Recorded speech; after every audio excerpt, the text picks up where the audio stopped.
Ouais, debout c'est bien.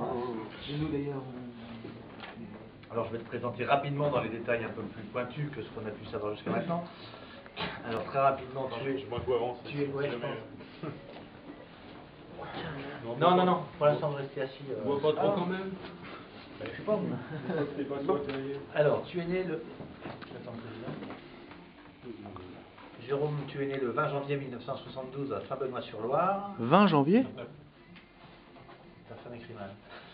Putain, comme moi. Dans le Loiret, tombé dans l'automobile dès ton plus jeune âge, ta voie paraît très vite tracée. Après un bac E obtenu à Montargis, tu réussis le DUT génie mécanique à Orléans et c'est finalement ingénieur que tu deviens à l'Institut supérieur de l'automobile et du transport de Nevers, en 96. Exact. Et les gars, quand même, un ingénieur en automobile.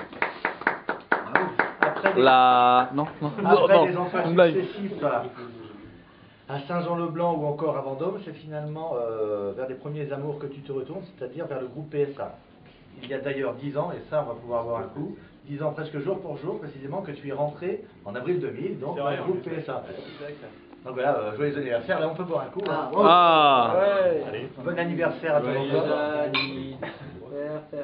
PSA. Un groupe de rock. Du rock. Donc voilà, d'abord à la Garenne-Colombe, c'est ensuite en Angleterre que tu es parti plus d'un an, étoffer ton expérience lors d'une riche collaboration avec Ford. Très référent. C'est finalement en 2007 que tu reviens et que tu arrives à ces fonds où tu occupes aussi le poste de responsable de la production. Ouais, enfin, système de production, oui. D'accord, responsable du système de production. Oui. D'accord.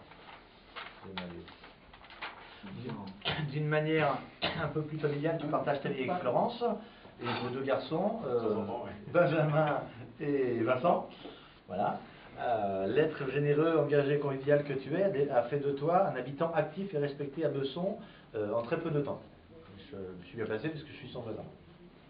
Mais un parcours aussi parfait, me direz-vous, cela peut paraître suspect. C'est vrai que ça fait un peu trop Saint-Jérôme. Je vous rassure, il y a bien sûr malgré tout des embûches qui ont parsemé un peu ton parcours. J'avais juste envie que tu nous racontes une petite histoire. Je ne connais pas tout le fin mot de l'histoire. Parle-moi d'une de tes aventures dans une cabine téléphonique à Vendôme. Tu peux nous expliquer un peu ce qui s'est passé? Oui, je vais vous expliquer. Alors, pendant un court instant, j'ai cru à une caméra cachée. J'arrivais à Vendôme, en fait, je venais de changer de boulot. Je bossais à Saint-Jean-de-Blanc et puis je passais à Vendôme chez un équipementier pour faire des colonnes de direction. Et j'habitais dans un foyer de jeunes travailleurs. Donc, rapidement, je voulais trouver un appart. Et donc le soir, dans une cabine téléphonique, parce que j'avais pas encore de portable, j'appelais les agences. Donc je rentre dans une cabine, je passe 2-3 coups de fil, j'essaie de ressortir et là, la porte est fermée. Mais bloquée. Bon, je dis, mais ça, j'avais encore une liste, j'ai encore quelques appels, donc je continue, passer des appels. Et d'un seul coup, il y a une super minette qui arrive, en tailleur, en rouge, je m'en rappelle. Et elle essaie d'ouvrir la porte et je lui dis, ah, elle est bloquée. Et là, je vois la minette qui enlève le talon... le talon aiguille, et avec la chaussure, elle commence à taper sur la vitre. Et là, c'était tellement fun que j'ai commencé à me dire, il y a une caméra. Donc je commençais à chercher tout. La minette, elle dit, ben, je vais chercher du secours. Donc elle remet sa pompe et elle se barre, mais bien gaulée, quoi. Bon, et 10 minutes se passent, j'étais toujours dedans, bloqué. Je repasse quelques coups de fil, et là, ma liste était épuisée, donc c'était fini. Il y a un mec qui arrive, et puis pareil, qui essaie de rentrer, je dis, non, c'est bloqué. Il est venu chercher du secours, il se barre. Ah. Bon, et là, tu cherches la caméra là. Et là, tu cherches, mais il se passe rien. Donc je commence à appeler le 13, donc les dérangements là. Je dis voilà, je suis bloqué dans une cabine. Et c'était un vendredi soir. Et il disait ouais, mais là, on peut vous envoyer personne avant lundi matin.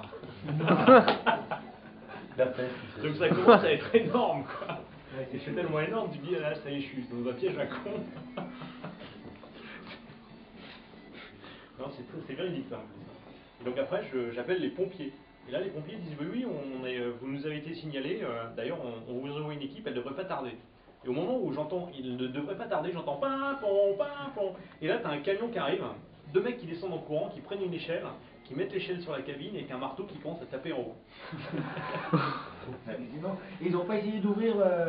Non. Et là, le mec, je dis bon, elle est où la caméra que je fasse un sourire? Le mec dit mais il n'y a pas de caméra. Et je dis mais là c'est un peu bloqué. Il dit bah ouais mais je dis avec le marteau allez-y tapez là. Il fait ah non sans la présence de la police on peut pas. Là ça devenait tellement énorme et ça s'empilait quoi. Et ça s'est fini en fait que le gars a quand même tapé avec le marteau pour casser la vitre.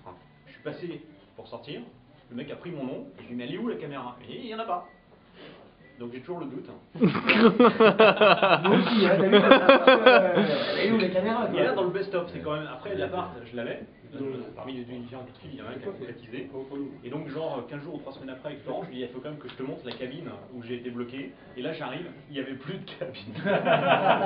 Ils l'ont fait sauter. En même temps, il y avait quand même il y avait encore la dalle au sol. Et entre temps, il se trouve que France Télécom a remplacé la cabine et on a mis une 2 mètres plus loin avec des portes différentes. Et la nana en rouge. J'ai jamais revu à mon grand regret. Ah putain, il nous parle des filles. Ah Il dit, il va y avoir un truc quoi. Ouais. Donc voilà, ça j'ai jamais eu l'énigme finale, mais ça fait partie des grands moments, effectivement. Voilà, j'avais cru comprendre que c'était une caméra cachée.